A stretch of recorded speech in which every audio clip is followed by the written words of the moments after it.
இப்போ பகுஜன் சமாஜ் கட்சியினுடைய மாநில தலைவராக இருக்கக்கூடிய ஆனந்தன் அவர்கள் என்ன சொல்றாருன்னா, காவல்துறை 10% குற்றவாளிகளை மட்டும்தான் பிடிச்சிருக்காங்க, இன்னும் 90% குற்றவாளிகளை பிடிக்கல. களத்தில் இறங்கக்கூடிய அட்வொகேட் தான். அப்படின்போது அப்படி சந்தேகங்கள் ஏற்படுகின்ற பொழுது நம்ம நீதிமன்றத்துக்கு போகலாம். குறிப்பாக ஒரு 7-8 பேரை போலீஸ் இங்கே இல்லை, நம்ம நாட்டிலே இல்லை போயிட்டாங்கன்ற மாதிரி தேடிக்கிட்டு இருக்காங்க. அவங்க யார் யாரு அப்படிங்கிறது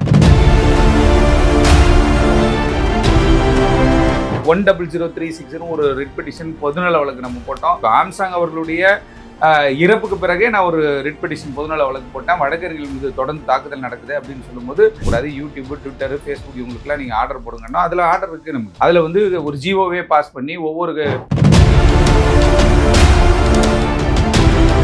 ஜெயிலுக்குள்ள இருக்கக்கூடிய நாகேந்திரன் அவர்கள் வெளியே இருந்து எப்படி பல காய்களை நகர்த்தினார், எப்படி வேலை செஞ்சாரு அப்படின்னா இவரை வச்சுதான், காக்காத்தோப்பு பாலாஜி அவரை வச்சு. யார் வட சென்னையில் உட்கார்றது, யார் வட சென்னையில் ஆளு அப்படின்றதுல இப்போ ரொம்ப நான் ஒரு 10 ஆண்டு காலமாக இந்த பிரச்சனை இருந்து கொண்டு தான் இருக்கு. காவல்துறை வட்டாரங்களுக்கும் தெரியும், ரவுடிசன் வட்டாரத்துக்கும் தெரியும், வழக்கறிஞர்கள் வட்டாரத்திற்கும் தெரியும். இந்த 2 அணிகளுக்குள்ளே 10 ஆண்டுகளாக சண்டைகள் நடந்து கொண்டு தான் இருக்கு.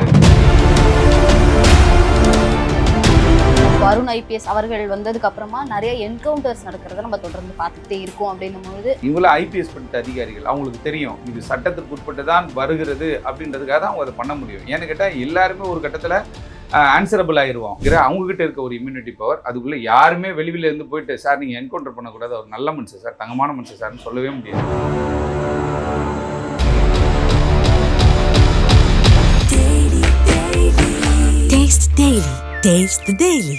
இப்போ ஆம்ஸ்ட்ராங் அவர்களுடைய படுகொலைக்குள்ள வரணும் அப்படின்னா, இப்போ பகுஜன் சமாஜ் கட்சியினுடைய மாநில தலைவராக இருக்கக்கூடிய ஆனந்தன் அவர்கள் என்ன சொல்றாருன்னா, காவல்துறை 10% குற்றவாளிகளை மட்டும்தான் பிடிச்சிருக்காங்க, இன்னும் 90% குற்றவாளிகளை பிடிக்கல அப்படின்னு சொல்லியிருக்காரு இல்லையா. வழக்கு இன்னும் ஒழுங்கா விசாரிக்கணும் அப்படின்னு சொல்றாரு. அதை பத்தின உங்க கருத்து என்ன? இல்லை, அப்படி ஆனந்தன் சார் என்னுடைய நல்ல நண்பர். அவர் அப்படி இருக்கும்போது அவருக்கு தெரியாத விஷயம் கிடையாது. அவர் இஸ் அட்வொகேட்டு, நல்ல ப்ராக்டிஸ் பண்ணக்கூடிய அட்வொகேட். அட்வொகேட்னா சும்மா போயிட்டு என்ரோல் பண்ணிட்டு கார்டை வாங்கி வச்சுக்கிறது கிடையாது, களத்தில் இறங்கக்கூடிய அட்வொகேட் தான். அப்படின்போது அப்படி சந்தேகங்கள் ஏற்படுகின்ற பொழுது நம்ம நீதிமன்றத்துக்கு போகலாம். ஏன்னா இவங்க சார்ஜ் ஷீட் ஃபைல் பண்ணிட்டாங்க அப்படின்ற பிறகு என்ன கேட்டால் அடுத்த கட்டம் நீதிமன்றத்தை நோக்கி தான் நம்ம டவுட்ஸ் எல்லாம் நம்ம கொண்டு போக முடியும். இவ்வளோ நாள் வரையும் ஏன்னா 31 பேர் 31-32 பேர்கிட்ட கைது பண்ணி வச்சிருக்காங்க காவல்துறை. இப்போ சார்ஜ் ஷீட் ஃபைல் பண்ண போகிறேன்றாங்க. ரோல் ஆஃப் த அக்யூஸ்ட் இப்போ தான் தெரியவே போகுது நமக்கு.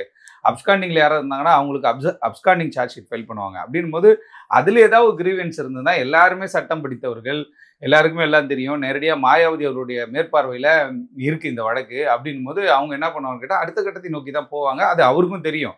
இருந்தாலும் அவருடைய தனிப்பட்ட கருத்து இல்லையா, அது கருத்தாவே நம்ம சொல்ற போகிறது நிறைய பேருக்கு தெரியல. அது மீடியாவில் நம்ம ஒரு விஷயத்தை எக்ஸ்பிரஸ் பண்ணுறதுக்கு முன்னாடி அதை நம்ம கோர்ட்டில் போனோம். இப்போ நிறைய வழக்குகள் நம்ம ஒரு 100360 ஒரு ரிட் பெட்டிஷன் பொதுநல வழக்கு நம்ம போட்டோம்.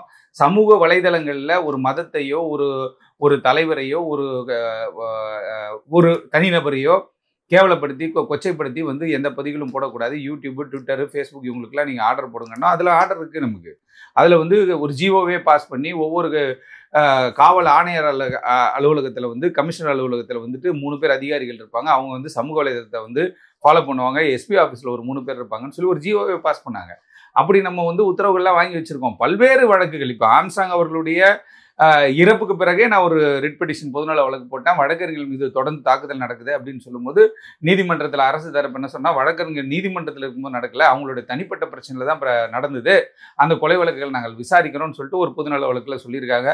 அடுத்ததாக ஒரு பொதுநல வழக்கு போட்டிருக்கோம். அந்த பொதுநல வழக்கு என்ன கேட்டிங்கன்னா, அதாவது ப்ராக்டிசிங் அட்வொகேட் ப்ரொடெக்ஷன் பில்லுன்னு ஒன்று கொண்டு வாங்க. அட்வொகேட் ப்ரொடெக்ஷன் பில் நீ கொண்டு வர, ப்ராக்டிஸ் பண்ணுற அட்வொகேட்டுக்குன்னு ஒன்று கொண்டு வாங்க அப்படின்னு போட்டிருக்கோம். அப்போ நம்ம நீதிமன்றத்திற்கு போகும்போது தான் நம்ம வெளிப்படையாக இப்போ ஊடகங்கள் வாயிலாக பேசும்போது அது ரெக்கார்டு, அவ்வளோதான்.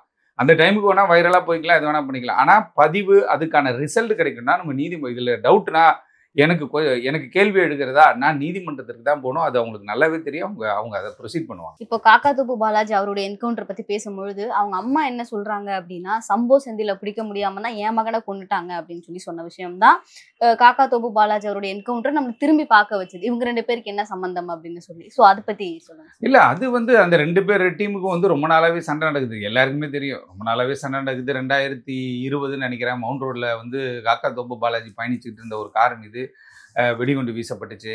அந்த வழக்கிலும் குற்றவாளிகள் கைது செய்யப்பட்டாங்க. யார் வட சென்னையில் உட்கார்றது, யார் வட சென்னையில் வந்து ஆளு அப்படின்றதுல வந்து இப்போ ரொம்ப ஒரு 10 ஆண்டு காலமாக இந்த பிரச்சனை இருந்து கொண்டு தான் இருக்கு. அவங்க தரப்புல அது மாதிரியான கருத்துக்கள் சொல்றாங்க. ஆனால் அந்த கருத்துக்களை வந்து நான் சொன்ன மாதிரி அது மனுக்களாக தான் கொடுக்க முடியுமே தவிர, கருத்துக்களை மீடியாவில் சொல்றதுனால வந்து ஒரு மீடியாக்காரங்க போயிட்டு அப்பா அவங்க அம்மா சொல்லிட்டாங்க அதனால நீங்கள் நடவடிக்கை எடுக்குன்னு கேட்க போகிறது கிடையாது. அவங்களுக்கு அது ரெக்கார்டு பதிவு, அவங்கள அந்த டைமுக்கு அவங்க வந்து பதிவு போட்டுக்க போகிறாங்க. பட் எந்த ஒரு கிரீவன்ஸாக இருந்தாலும் அவங்க அதை அட்ரஸ் பண்ண வேண்டியது காவல்துறை முன்னாடியும் நீதிமன்றம் முன்னாடியும் தான். 2 டீமுக்குள்ளே சண்டை நடக்குதுன்றது அது காவல்துறை வட்டாரங்களுக்கும் தெரியும், ரவுடிசன் வட்டாரத்துக்கும் தெரியும், வழக்கறிஞர்கள் வட்டாரத்திற்கும் தெரியும். இந்த 2 அணிகளுக்குள்ளே 10 ஆண்டுகளாக சண்டைகள் நடந்து கொண்டு தான் இருக்குது. 2 பக்கமும் ஒரு சண்டை போயிட்டு தான் இருந்துச்சு.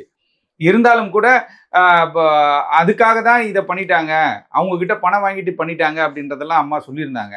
இருந்தாலும் அதை நம்ம வந்து எப்படி அது ஒரு வேலிட் பாயிண்டாகவும் எடுக்க முடியாது. ஏன்னா அப்படி ஒரு டவுட் இருந்தால் நம்ம வந்து உச்சபட்ச அதிகாரங்கள் இருக்குல்ல, உச்சபட்ச அதிகாரம் இருக்குது. அந்த அதிகார மையத்தை நோக்கி தான் நம்ம வந்து முறைப்படி மனு செய்து தான் இதில் நம்ம ரிசல்ட்டே எடுக்கும். ஜெயிலுக்குள்ள இருக்கக்கூடிய நாகேந்திரன் அவர்கள் வந்து வெளியே இருந்து எப்படி பல காய்களை நகர்த்தினார், எப்படி வேலை செஞ்சாரு அப்படின்னா இவரை வச்சுதான், காக்கா தோப்பு பாலாஜி அவரை வச்சுதான் நிறைய வேலைகள் செஞ்சாரு அப்படின்னு சொல்லப்படுது இல்லையா? அது உண்மை? அதெல்லாம் அந்த டீமுக்கும் இந்த டீமுக்கும் தொடர்பு கிடையாது. ஆரம்ப காலத்தில் வேணால் பேச்சுவார்த்தைகள் இருந்திருக்கலாமே தவிர, அதெல்லாம் வந்து காக்கா தோப்பு பாலாஜியும் அப்படி வந்து யாருடைய கண்ட்ரோல்லையும் போய் இருக்கக்கூடிய ஒரு ஆள் இல்லை. அவரே இண்டிவிஜுவலாக செயல்படக்கூடிய ஆள் தான். ஏற்கனவே சொன்னது போல் யுவராஜ் இன்பராஜோடைய சேர்ந்து நம்ம ஆரம்பிக்கணும்னு சொல்லி போனோம். ஒரு கட்டத்துக்கு மேலே யுவராஜே கொலை செய்யக்கூடிய ஒரு சூழல் ஏற்பட்டுச்சு. ஏன்னு கேட்டால் யார் ஆள் அப்படின்னு பார்க்கும்போது, நீயா நானா பெரிய ஆளுன்னு பார்க்கும்போது யுவராஜே படுகொலை செய்யக்கூடிய ஒரு சூழல் ஏற்பட்டுச்சு. அப்படிப்பட்ட ஒரு நபர் வந்து வேற ஒரு டீம் கூட போயிட்டு மிங்கிலாகி பண்ணுறதுக்கான சாத்தியக்கூறுகள் கிடையாது, சாத்தியக்கூறும் இல்லை. ஏன்னா அது அந்த ஃபீல்டில் எல்லாருக்குமே தெரியும். வழக்கறிஞர் டீமாக இருக்கட்டும், ஆக்டிவாக உள்ள சம்பவத்துங்கள்லாம் அறிஞ்சு தெரிஞ்சு வச்சிருக்க டீமுக்கு வந்து எல்லாருக்குமே தெரியும். அது மத்தியிலாம் அவர் எந்த விதமான பயணிக்கலைன்றதை நான் நினைக்கிறேன். ஆம்ஸ்ட்ராங் அவர்களுடைய படுகொலை வழக்கு இப்போ முடிவு நோக்கி தான் போய்கிட்டு இருக்கு. இப்போ 2 பேரை தான் தொடர்ந்து தேடிக்கிட்டு இருக்காங்க. சம்பவம் செந்தில் அப்படிங்கிறவரும் சிசிங் ராஜா அவங்கள தான் தொடர்ந்து தேடிக்கிட்டு இருக்காங்க. ஆனால் இப்போ வரைக்கும் அவங்க 2 பேரை வந்து கண்டுபிடிக்க முடியல இல்லையா? இப்போ போஸ்டர்ஸ்லாம் கூட அடிச்சு ஒட்டிட்டு இருக்காங்க அவங்களை கண்டுபிடிக்கிறதுக்கு. ஸோ இவங்க 2 பேருடைய பின்னணி என்ன சார்? இல்லை, இவங்க 2 பேருடைய பின்னணி என்னன்றது காவல்துறை தான் சொல்லணும். ஏன்னு கேட்டால் அவர் வந்து ஒரு வழக்கறிஞர். இவர் வந்து ஏற்கனவே ஒரு மீது வந்து பல வழக்குகள் இருக்குது. இப்போ போஸ்டர்லாம் ஒட்டியிருக்காங்க. இருந்தாலும் கூட நிறைய பேர் இன்னும் 7-8 பேர்கிட்ட வந்து போலீஸ் வந்து தேடிட்டு இருக்காங்க. குறிப்பாக ஒரு 7-8 பேரை வந்து போலீஸ் இங்கே இல்லை, நம்ம நாட்டிலே இல்லை போயிட்டாங்கன்ற மாதிரி தேடிக்கிட்டு இருக்காங்க. அவங்க யார் யாரு அப்படிங்கிறது இல்லை, அவங்க யாருன்னு நம்ம அதாவது ஒரு விஷயம் என்னன்னு கேட்டால், இப்போ மீடியா ட்ரையல்னு ஒன்று இருக்குது. நம்ம அந்த மீடியா ட்ரையல் நடத்திடக்கூடாது. ஒரு விஷயம் காவல்துறைக்கு அதை விட்டுறணும். பல்வேறு விஷயங்கள் வழக்கறிஞர்களுக்கு தெரிஞ்சால் கூட அந்த இம்யூனிட்டி பவர்னு ஒன்று இருக்குது. நம்ம வந்து தேவையில்லாத ஒரு கருத்துக்களையோ ஒரு அதிகம் பற்றி, ஏன்னா நீங்கள் நிறைய பார்க்குறீங்க, நிறைய மீடியா இப்போ கூட ரீசெண்ட் டைம்ஸில் ஒரு 2-3 பேர் அரெஸ்ட் பண்ணியிருக்காங்க. ஏன்னு கேட்டிங்கன்னா தேவையில்லாத ஒரு இன்டர்வியூ, தேவையில்லாத சிக்கல்கள் அப்படின்ற மாதிரி. அப்படி இருக்கும் பொழுது இந்த வழக்கில் பலர் தலைமறைவாக இருக்கிறாங்க. அந்த தலைமறைவாக இருக்கக்கூடிய ஆட்களை கைது செய்வதற்கு காவல்துறை ஸ்பெஷல் டீம்லாம் போட்டு அங்கங்கே சுற்றிக்கிட்டு இருக்காங்க. அப்படி அவங்க கைது செய்யப்படலைன்னா கூட அவங்க மீது வழக்கு பதிஞ்சாச்சு. அவங்க என்னைக்கு வந்தாலும் அவங்கள வந்து ட்ராப் பண்ணிடுவாங்க. அதில் மாற்று கருத்து கிடையாது. அதே நேரத்துக்கு இருக்கிறவங்கள வச்சு வழக்கு நடத்துறதுக்கான ஒரு முடிவுக்கு வந்துட்டாங்க. ஒரு பக்கம் ஒரு டீம் ஃபாலோ பண்ணிட்டு தான் இருக்குது. இருந்தாலும் இந்த வழக்கு வந்து மிக வேகமாக நடந்த ஒரு வழக்காக தான் நம்ம பார்க்கணும். ஏன்னா நீங்கள் ராமஜெயம் கொலை வழக்கு பார்த்தீங்கன்னா அவர் வந்து ஒரு அமைச்சருடைய தம்பி. அந்த வழக்கிலே இன்றைக்கி வரையும் நமக்கு ரிசல்ட் கிடைக்கல. ஏன்னா பொதுமக்கள் பார்க்குறாங்கல்ல, ராமஜெயம் எனக்கு பழக்கம் கிடையாதுன்னு வச்சுக்கோங்களேன். இருந்தாலும் கூட ஒரு வழக்குன்னா அந்த வழக்கை எடுத்து முடித்து அதுக்கான ரிசல்ட்டை கொடுக்கணும்.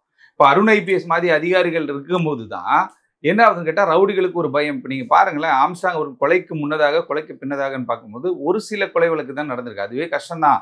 இருந்தாலும் ஒரு சில கொலைகள் தான் நடந்திருக்கு. இந்த கிரைம் ரேட் கம்மியாக இருக்குது. போதை பொருட்கள் விஷயத்தில் உங்களுக்கு தெரியும், ஒரு கல்லூரி சம்மந்தப்பட்ட மாணவர்கள் எங்கெல்லாம் இருக்காங்களோ அங்கே ஃபுல்லாக ரைடு. 2 நாளைக்கு முன்னாடி ஒரு 300 போலீஸ் போயிட்டு ஒரு ஏரியா ஃபுல்லாகவே உள்ளே வந்து வீடுகள்லாம் அலசி ஆராய ஆரம்பிச்சாங்க. இப்படிப்பட்ட நடவடிக்கைகள் எடுக்கப்படுது. ஒரு பக்கம் ஐஎஸ் ஒரு ரிப்போர்ட் கொடுக்குறாங்க, ஒரு சில அதிகாரிகளுடைய உடந்தை இருக்கிறது அப்படின்ற மாதிரி சொல்கிறாங்க. அப்படி இருக்கும் பொழுது ஏதோ ஒரு வகையில் வந்து யாரோ ஒருத்தர் சப்போர்ட் பண்ணி அப்படி இப்படின்னு வேணால் டைம் பீங் நம்ம எஸ்கேப் ஆகிக்கலாமே தவிர, பட் ஆனால் சட்டத்தின் பிடின்றது வந்து ஒரு ஸ்ட்ராங்கான பிடி. அதில் என்னைக்காக இருந்தாலும் நம்ம பதில் சொல்லி தான் ஆகணும். அப்படி எந்த ஒரு குற்ற செயலாக இருந்தாலும் இன்றைக்கி நம்ம செஞ்சுட்டோம், நாளைக்கு நம்ம தப்பிச்சிட்டோம், சேஃபாக இருக்கோம் அப்படின்னு நினைக்கும் பொழுது, ஏன்னா உங்களுக்கு தெரியும் இந்த கேஸு வேறு மாதிரி போன கேஸு, கடைசியில் இப்படி திரும்பி ஆம்ஸ்ட்ராங்கோடைய வழக்கில் வந்து எல்லாரையும் அள்ளி வாரி போடக்கூடிய ஒரு சூழல் ஏற்பட்டுருச்சு. அப்படின்போது விசாரணை வளையம்ன்றது பெருசாக வந்து போயிட்டே இருக்கு. மிக விரைவில் அந்த வழக்கிலையும் கூட எல்லா குற்றவாளியும் கைது செய்வதற்கு வாய்ப்பு. செல்வ பெருந்தகை அவர் பேர் வந்து இதுல அடிப்படுது இல்லையா? எதனால அவர் பேர் உள்ள வருது? அவருக்கும் தொடர்புன்னு சொல்லுங்க. அது வந்து என்ன கேட்டா இதெல்லாம் சொல்லலாம் புகார். அதாவது இப்ப எனக்கு கூட தான் எல்லாரையுமே தெரியும். தமிழ்நாடு முழுவதும் எல்லாரோட நான் பழக்க வழக்கத்தில் இருக்கேன், எல்லாரு கூடயும் பேசுகிறேன். அதனால் என்ன பண்ண முடியும்? ஏன்னா நான் நீதிமன்ற பணிகள் பண்ணுறேன். எடுத்து ஆன்லைனில் போட்டு பார்த்தா எங்களுடைய வழக்குகள் எவ்வளோன்னு வரும். அப்படிப்பட்ட விஷயங்கள் நம்ம சட்ட ரீதியாக போகிறோம். அவர் ஒரு அரசியல் கட்சியினுடைய தலைவர். அவர் கட்சியில் ஒருத்தர் இயங்கிட்டு இருக்காரு. அவருடைய பேக்ரவுண்ட் ஒரு மாதிரி இருக்குது, இன்னொருத்தருடைய பேக்ரவுண்ட் ஒரு மாதிரி இருக்குது. ஒரு கட்சினா 10 பேர் இருப்பான். 4 டாக்டர் இருப்பான், 4 இன்ஜினியர் இருப்பான், 4 ரவுடி இருப்பான். எல்லா கட்சியிலையும் வந்து இந்த பிரச்சனைகள் இருக்குது. அப்படி இருக்கும் பொழுது அவரை தொடர்பு படுத்தி ராகுல் காந்திக்கெல்லாம் மனு அனுப்புறதா சொல்லியிருக்காங்க. அது அவங்களுடைய கிரீவன்ஸ். ஏன்னா கட்சிக்குமான சண்டையாக இது பார்க்கப்படுகிறது. அவங்க ஒரு மனுவை கொடுத்துருக்காங்க. அவரே சொல்லிட்டாரு அதெல்லாம் ஒரு பொருட்டே இல்லைங்க அப்படின்ட்டாரு. அப்போ பொறுத்திருந்தா பார்ப்போம். ஏன்னா உண்மையாகவே வழக்கில் சம்மந்தப்பட்டிருந்தால் காவல்துறை யாராக இருந்தாலும் நடவடிக்கை எடுப்பார்கள். ஆனால் அவரை பொறுத்தவரையிலும் கேட்டால் அவர் ஒரு அரசியல் கட்சியினுடைய தலைவர், ஒரு மாநில தலைவர். அப்படி இருக்கும் பொழுது அவருக்கும் பல பிஸ்னஸ் இருக்கும், எல்லாமே இருக்கும். பட் ஆனால் ஆம்ஸ்ட்ராங்கோட ஒரு நெருங்கிய நட்பில் இருந்த ஒரு ஆள் தான், அவருடைய டெத்தில் ஃபுல்லாகவே இருந்த ஒரு ஆள் தான். அப்படிங்கும்போது சந்தேகம்னு வரும் பொழுது சந்தேகத்தை யார் வேணால் சொல்லலாம். இப்போ நான் சொன்ன மாதிரி அவங்க நேராக புகாராகவே கொடுத்துருக்காங்க. அப்படி புகாராக கொடுத்துருக்கும்போது அந்த புகாரை விசாரிப்பாங்க. விசாரித்து அதில் முகாந்திரம் இருந்தால் என்ன பண்ணுவாங்க, அடுத்த கட்டம் போவாங்க. முகாந்திரம் இல்லாட்டி ஏங்க இதெல்லாம் வந்து சும்மாலாம் எல்லார் மேலே டவுட் சொன்னால் என்ன பண்ண முடியும் அப்படின்னு சொல்லி அவங்க என்ன பண்ணுவாங்க, க்ளோஸ் பண்ணுவாங்க. ஆகவே அந்த அந்த புகாருக்கு ஆளான செல்வப்பெருந்தகை அவர்களே அது ஒரு பொருட்டே இல்லைங்க, அவன் பாட்டு கொடுத்துட்டு போட்டுங்க பார்த்துக்கலாங்க அப்படின்ற மாதிரி தான் சொல்லியிருக்காரு. பொறுத்திருந்து பார்ப்போம் அது என்ன ஆகுதுன்ட்டு. இறுதியா ஒரு கேள்வி என்னன்னா, இப்போ அருண் ஐபிஎஸ் அவர்கள் வந்ததுக்கு அப்புறமா நிறைய என்கவுண்டர்ஸ் நடக்கிறத நம்ம தொடர்ந்து பார்த்துக்கிட்டே இருக்கோம். அப்படின்னும் பொழுது நீங்க ஒரு வழக்கறிஞரா நடக்கக்கூடிய என்கவுண்டர் சரி அப்படின்னு நினைக்கிறீங்களா, தவறு அப்படின்னு நினைக்கிறீங்க? இல்லை எக்ஸ்ட்ரா ஜுடிஷியல் கில்லிங்காக இருந்தால் அது வந்து தவறு. ஆனால் சட்டத்துக்கு உட்பட்டு வருகின்ற பொழுது, ஏன்னா இவங்கள சட்டம் படித்தவர்கள், அதாவது காவல்துறையில் உங்களுக்கு தனியாக சட்ட வகுப்புகளே நடத்தப்பட்டிருக்கும். எனக்கு தெரிஞ்சே ஒரு 4-5 காவல்துறை அதிகாரிகள் இருக்காங்க. ஐபிஎஸ், சிஆர்பிசி, அப்புறம் சிபிசி, இது எல்லாமே கரைச்சி குடிச்சவங்க. நமக்கே சொல்லுவாங்க, தம்பி இதில் பண்ணுவோம்ப்பா, அதில் பண்ணுவோம்ப்பான்னு அவங்களே நமக்கு ஐடியா கொடுப்பாங்க. அப்படிப்பட்ட ஆட்கள் இருக்கக்கூடிய இவங்களாம் ஐபிஎஸ் படித்த அதிகாரிகள். அவங்களுக்கு தெரியும் இது சட்டத்திற்கு உட்பட்டு தான் வருகிறது அப்படின்றதுக்காக தான் அவங்க அதை பண்ண முடியும். ஏன்னு கேட்டால் எல்லாருமே ஒரு கட்டத்தில் ஆன்சரபிள் ஆயிடுவோம். அந்த பிரச்சனை வரும் பொழுது என்கவுண்டர்ன்றது என்னன்னு கேட்டால் மக்கள், இப்போ நீங்கள் பாருங்களேன், எல்லா வீடியோவும் பாருங்கள், அது கீழே கமெண்ட்ஸ் எல்லாம் மக்கள் வந்து அருண் சாரை பாராட்டிக்கிட்டு இருக்காங்க. எல்லா கமெண்ட்டுமே வந்து பார்த்தீங்கன்னா பாசிட்டிவான கமெண்ட்ஸாக வந்துகிட்டு இருக்கு. அதுவும் இல்லாமல் ஒரு மாநிலத்தினுடைய ஒரு மிக முக்கியமான விஷயம் என்னன்னு கேட்டால் சட்டம் ஒழுங்கு தான். ஆனால் டெய்லியும் வெளில போனால் ஒருத்தனை வெட்டுறான், கல்யாணத்துக்கு போனால் ஒருத்தனை வெட்டுறான், காலேஜுக்கு போனால் ஒருத்தனை வெட்டுறான், ட்ரெயினில் போனால் ஒருத்தனை வெட்டுறான்னா அது வந்து என்ன ஆகிடுன்னு கேட்டிங்கன்னா ஒரு ஸ்திரத்தன்மையை நம்ம இழக்கக்கூடிய ஒரு சூழல் ஏற்பட்டோம். மக்களும் விரக்தி அடைஞ்சிருவாங்க. அப்போ தான் இது மாதிரியான அதிகாரிகள் களத்தில் இறங்கி தொடர்ச்சியாக என்கவுண்டர் பண்ண பார்த்தீங்கன்னா ஹிஸ்ட்ரி ஷீட்டர் தான் பண்ண முடியும். ஹிஸ்ட்ரி ஷீட்டர் ஒரு பட்டியல் இருக்குது. என்கவுண்டர் பண்ண சும்மா பண்ணிட்டீங்களா, ஒரு பட்டியல் எடுத்து போடுறாங்க. 59 வழக்குங்க, இத்தனை மேட்டருங்கன்னு போடுறாங்க. அந்த பக்கம் திருவேங்கடம் என்கவுண்டர் பண்ண ஆம்ஸ்ட்ராங் ஒரு தேசிய கட்சியோட மாநில தலைவர் கொண்டதில் ஏன்னா பின்னாடி முதல் வெட்டு அவர் தான் வெட்டுறாரு, அந்த பதிவில் போடுறாங்க. அதெல்லாம் உங்களுக்கு தெரியும், யார் யார் ஃபஸ்ட்டு போனது அதெல்லாம் டிஸ்கிரைப் பண்ணி போட்டாங்களே. அப்படின்னும் போது அது மாதிரி நடவடிக்கைகள் எடுக்கின்ற பொழுது தான் சட்டம் ஒழுங்கை பாதுகாக்க முடியும். என்டையராக நம்ம வந்து கிரைம் ரேட்டை வந்து 0 ஆக்க முடியும்னு சொல்லவே முடியாது. இங்கொன்று நடந்துட்டு தான் இருக்கும். என்னதான் பண்ணாலும் பிரச்சனைகள் வந்துட்டே இருக்கும், கொலைகள் நடக்கும், கிரைம் ரேட்டு அப்படியே கொஞ்சம் ரெடியூஸ் ஆகிறதுக்கு வாய்ப்பு இருக்கும். இப்போ அருண் சார் வந்துட்ட பிறகு இது கம்மியானதுக்கு காரணம்னு கேட்டால் ஒரு பயம், ரவுடிகள் மத்தியில் ஒரு பயம். எது வேணால் எப்போ வேணால் நடக்கலாம். இவங்க வந்து பல பேர் வந்து முட்டிக்கால் கீழே சுட்ட கதைலாம் இருக்குது. தென் மாவட்டங்களில் அது நடக்க ஆரம்பிச்சிருச்சு. அப்படி இருக்கும் பொழுது சட்டம் ஒழுங்கை காப்பாற்றுவதற்காக காவல்துறை கையில் எடுக்கக்கூடிய ஒரு பெரிய அஸ்திரம் அது அவங்கக்கிட்ட இருக்க ஒரு இம்யூனிட்டி பவர். அதுக்குள்ளே யாருமே வெளியில் இருந்து போயிட்டு சார் நீங்கள் என்கவுண்டர் பண்ணக்கூடாது, அவர் நல்ல மனுஷன் சார், தங்கமான மனுஷன் சார்னு சொல்லவே முடியாது. அவர் தங்கமான மனுஷனா இல்லை வெள்ளியான மனுஷனா அவங்களுக்கு தெரியும். அதனால் அவங்க எடுக்கிற நடவடிக்கையில் நம்ம தலையிட முடியாது. தொடர்ந்து எங்கள் கூட நீங்கள் நிறையா தகவல்களை பகிர்ந்துக்கிட்டீங்க. உங்கள் நேரத்துக்கு ரொம்ப நன்றி சார். நன்றி, வணக்கம்.